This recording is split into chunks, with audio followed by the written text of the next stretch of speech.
Hey everyone, my name is Ciara McLean. I am a realtor here in Fayetteville, North Carolina. I flip houses here and I have clients that also flip houses, and I help with the design process and the selection of the property.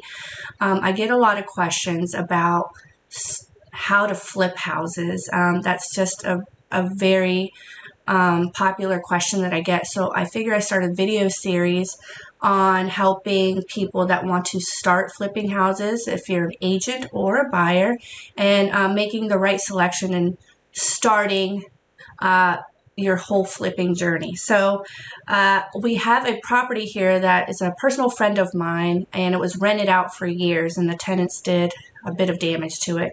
So instead of listing it for sale as is, he decided to trust me and spend a little bit of money on this house to make it look great and put it up for sale for more money, and he could really take advantage of the seller's market right here in Fayetteville, North Carolina. So I thought this was the perfect example to show you how I select a house and what I look for when I am going to flip a house. So I hope this video series is very helpful to you, and without further ado, let's get right into it.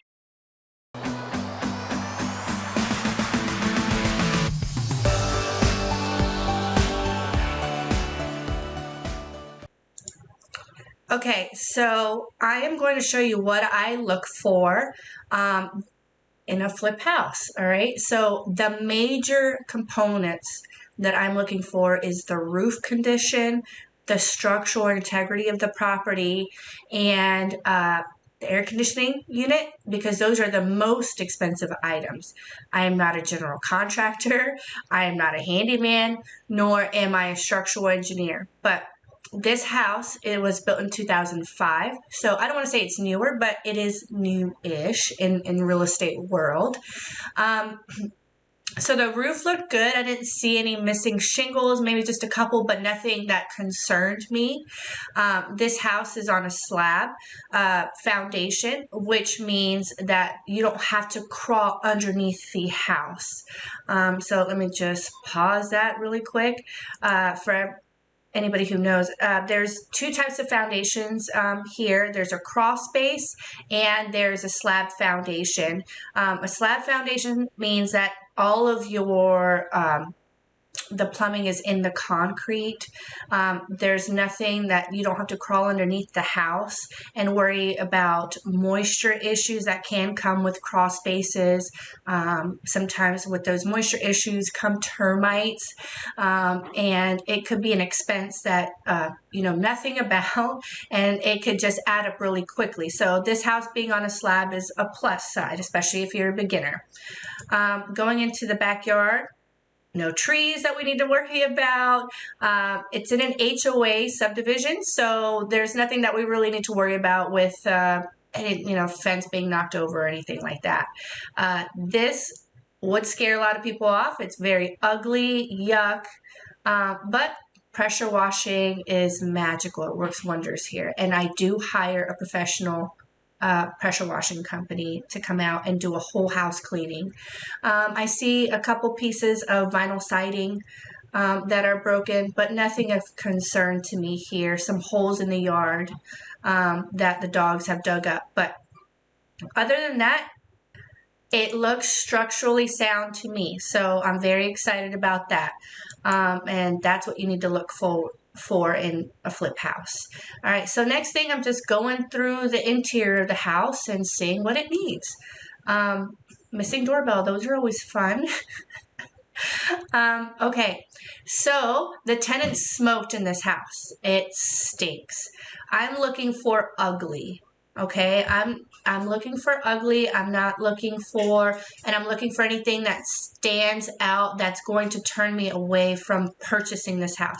Now, this is a special condition because obviously this house is already owned by the owner and I'm doing the job for him. So it just needs some TLC. So yes, it stinks, but it's all in the carpet. Once the carpet's ripped up, that smell, and painted, that smell's going to go away. All right, so holes in the walls, that's okay. Again, ugly.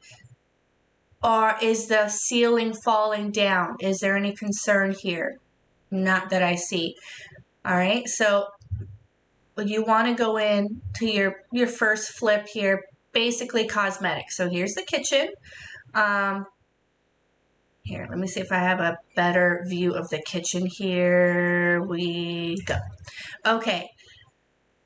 Kitchen is going to be your money maker. There's a lot of options you can do with this kitchen here. Again, we're looking for cosmetic. And we're looking to flip this house and make it comparable to the other homes in the neighborhood. Now, you can do some things cosmetically speaking to this place, like paint the cabinets, add granite. You don't want to overextend yourself and spend too much money where you're not going to get the value or you're not going to get the biggest bang for your buck. But here, this looks great. I know this isn't granite countertops, but the rest of the subdivision, excuse me, none of the other houses have granite. So I'm not going to change anything, and it's not in the budget. What I would do is just get the appliances to match. So as you can see, the microwave doesn't match, and the dishwasher. All right. Cabinets look great. I don't need to paint them. They're not chipped or anything. So I'm just going to have them cleaned up. And I want to talk about budget. The reason why I look for, again, don't go into anything with structural issues, roof issues. You're going to want to go in cosmetic your very first time, because you're not going to know the cost of repairing these issues, these major issues that you find. So the budget that I have set here has been $15,000. And this is including updating the light fixtures, updating the flooring, the carpet, painting the house. And I'm doing this to make it turnkey and attractive to buyers. Buyers in our market want a house that's turnkey ready. They want paint colors that are neutral. They want carpet that's neutral, but they also want it to be updated, and they want to make it their home. So not a lot of personalization goes into, especially your first flip. I mean, if you're 10 flips in, you can personalize a couple things, but even there, you're going to tread carefully because it could turn people off. So when I'm looking in the bathroom, condition of the floor here, it's tile floor. There's no cracked tiles, and I'm super excited because we don't have to replace the floor here, right? Everything is cosmetic, as you can see. Lovely tenants smoked in the house and put their cigarettes out on the carpet. So, all right.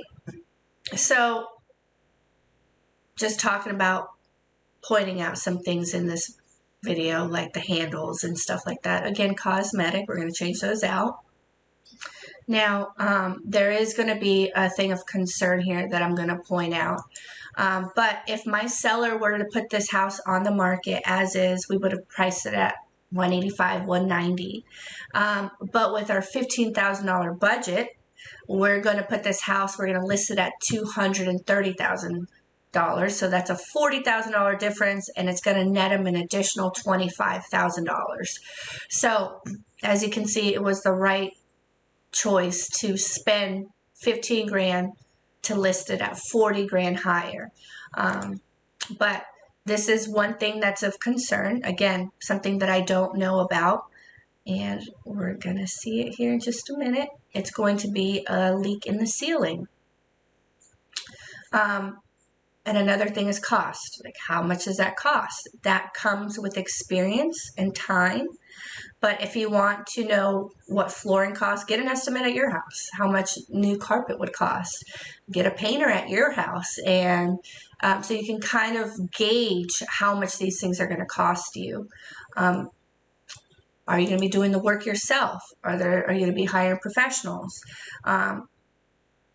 Those are all the questions that you want to ask yourself before you get into something like this. But here we go. We're into the ceiling. Oh my gosh, what's going on here? How much is this going to cost me? This is your first time doing this. This is very scary. There's multiple offers. You don't know. I didn't see any shingles missing on the roof at this area. So I don't know. Again, not a contractor here, but Just from experience, I don't think this is a roof leak, okay? But it might be a leak from the HVAC return unit that is in the attic. And how do I know that? Is from sorry, pause this video. The register was right in the hallway. So you would get an estimate on repairing the leak. And then you would get a contractor up in the ceiling, up in the roof right there, and let you know, hey, this needs to be replaced. We need to tear the ceiling out and redo it. Luckily, in this case, it was just a very small leak that turned into something bigger, and everything was taken care of, and there was nothing that was it just needed to be painted. So that is a big issue that would be a red flag. But everything else looked great in this house. It is a cosmetic flip, and this is something that I would move forward on if it was my first time doing it, because again, cosmetic, and then you're going to have to set your budget.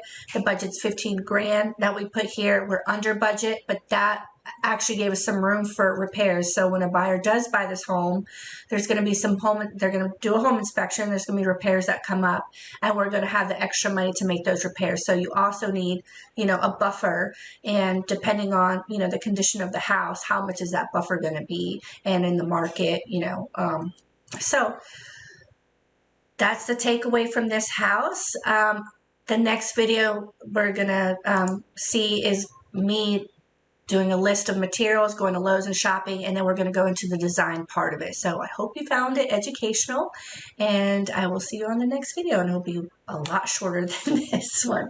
All right, you guys have a good day.